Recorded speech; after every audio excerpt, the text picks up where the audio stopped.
മാർപ്പാപ്പയുടെ പേരിൽ വ്യാജ വീഡിയോകൾ, ചാനൽ പൂട്ടി യൂട്യൂബ്.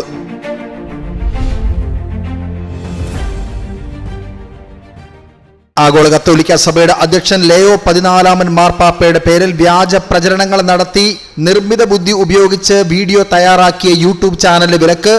ലെയോ മാർപ്പാപ്പ മുൻപ് ഒരിക്കലും പറയാത്ത കാര്യങ്ങൾ ഔദ്യോഗികമായി തോന്നിപ്പിക്കുന്ന വിധത്തിൽ തയ്യാറാക്കിയ AI വീഡിയോകളാണ് യൂട്യൂബ് നീക്കം ചെയ്തത്.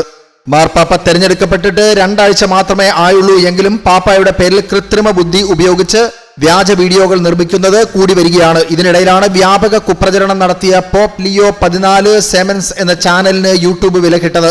യൂട്യൂബിന്റെ നയങ്ങൾ ലംഘിച്ചതിനാണ് ചാനലിന് വിലക്കേർപ്പെടുത്തിയിരിക്കുന്നത്. വിലക്കേർപ്പെടുത്തിയ ചാനലിന് മെയ് 21 ബുധനാഴ്ച വരെ ഏകദേശം 1 ദശലക്ഷം വ്യൂവേഴ്സ് ഉണ്ടായിരുന്നു.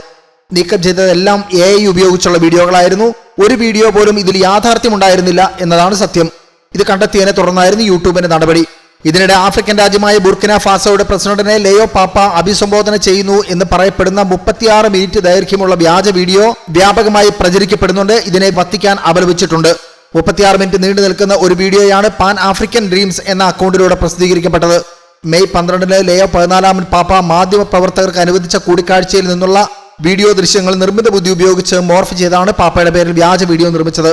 AI ഉപയോഗിച്ചും മോർഫിംഗ് പോലെയുള്ള മറ്റ് സാങ്കേതിക വിദ്യകളുടെ സഹായത്തോടെയും ഇതുപോലെയുള്ള വ്യാജ വീഡിയോകളും ചിത്രങ്ങളും അർദ്ധസത്യങ്ങളും പ്രസിദ്ധീകരിക്കുന്നതിന്റെ അടിസ്ഥാനത്തിൽ ലെയോ 14 പാപ്പയുടെ പ്രഭാഷണങ്ങൾക്കും കൂടിക്കാഴ്ചകൾക്കും രേഖകൾക്കുമായി വിവിധ ഭാഷകളിലുള്ള വത്തിക്കാന്റെ ഔദ്യോഗിക വെബ്സൈറ്റുകളും ഔദ്യോഗിക മാധ്യമങ്ങളും തന്നെ ഉപയോഗിക്കണം എന്നാണ് വത്തിക്കാന്റെ നിർദ്ദേശം.